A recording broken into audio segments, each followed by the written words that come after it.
বৈষম্য বিরোধী ছাত্র আন্দোলনের মুখে গত 5 আগস্ট টানা 4 মেয়াদে থাকা আওয়ামী লীগ সরকারের পতন হয়। সেদিন দেশ ছেড়ে পালিয়ে ভারতে গিয়ে আশ্রয় নেন দলটির প্রধান শেখ হাসিনা। ইতিমধ্যে দেশে দলের নেতাদের অনেকেই গ্রেফতার হয়েছেন। জানা গেছে আওয়ামী লীগের পলাতক নেতাদের বেশিরভাগই এখন ভারতে। কেন্দ্রের শীর্ষ পর্যায় থেকে দলটির অঙ্গ ও সহযোগী সংগঠনের নেতাদের বেশিরভাগই অবৈধ উপায়ে দেশটিতে গিয়ে আশ্রয় নেন।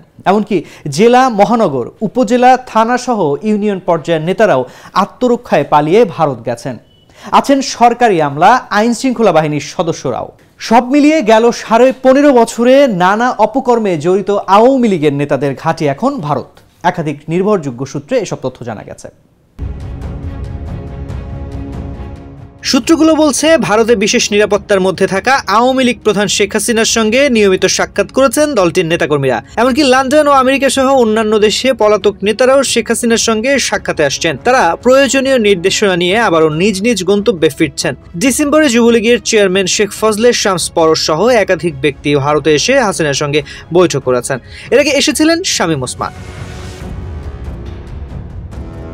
ভারতের বিভিন্ন জায়গায় আশ্রয় নেওয়াদের মধ্যে রয়েছেন সাবেক স্বরাষ্ট্রমন্ত্রী আসাদুজ্জামান খান কামাল, সাবেক স্থানীয় সরকার মন্ত্রী তাজুল ইসলাম, সাবেক বস্ত্রমন্ত্রী অ্যাডভোকেট জাহাঙ্গীর কবির নানক, সাবেক প্রাণী সম্পদ মন্ত্রী আব্দুর রহমান, সাবেক শিক্ষামন্ত্রী ব্যারিস্টার মহিবুল হাসান চৌধুরী নফেল, সাবেক বিদ্যুৎ প্রতিমন্ত্রী নসরুল হামিদ বিপু, রাজশাহীর মেয়র AHM খায়রুজ্জামান লিটন এবং কুমিল্লার সাবেক মেয়র তাসিন বাহার সূচনা, আওলাদ হোসেন, অসীম কুমার উকিল, অপু উকিল, নেত্রকোনা জেলা আওয়ামী লীগের সাধারণ সম্পাদক শামসুল রহমান VP লিটনও ভারতে আছেন।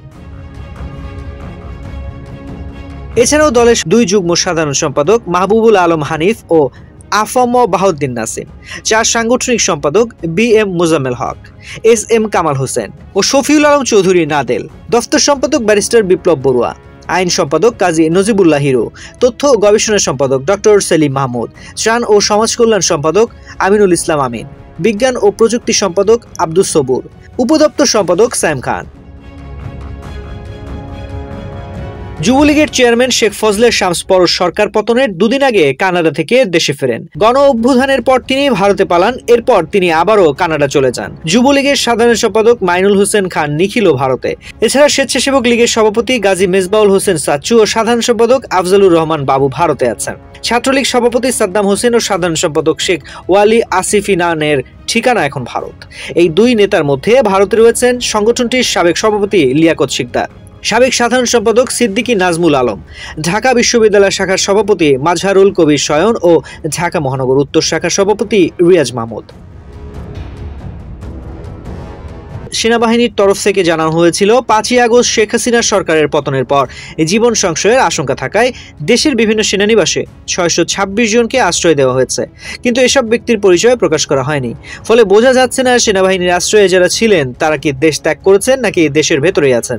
সম্প্রতি বিভিন্ন সংবাদ মাধ্যমে খবর প্রকাশিত হয়েছে যে সাবেক স্বরাষ্ট্রমন্ত্রী আসাদুজ্জামান খান কলকাতার একটি পার্কে বসে আছেন। শামীম ওসমানকে দিল্লিতে দেখা গেছে। এছাড়া আওয়ামী লীগের শীর্ষস্থানীয় আরও কিছু নেতা ভারতে আশ্রয় নিয়েছেন কিংবা অন্যান্য দেশে চলে গেছেন বলে খবর প্রকাশিত হয়েছে। পুলিশ কর্মকর্তাদের মধ্যে সাবেক CID প্রধান মনিরুল ইসলাম, যশোরের প্রলয় জোয়ারদার, ঢাকা মহানগর পুলিশ কর্মকর্তা বিপ্লব সরকারকে ভারতে দেখা গেছে। দিল্লি সহ কলকাতার একাধিক স্থানে প্রতিদিন মিলিত হন ভারতে পালিয়ে থাকা আওয়ামী লীগের নেতাকর্মী সহ প্রশাসনের লোকজন।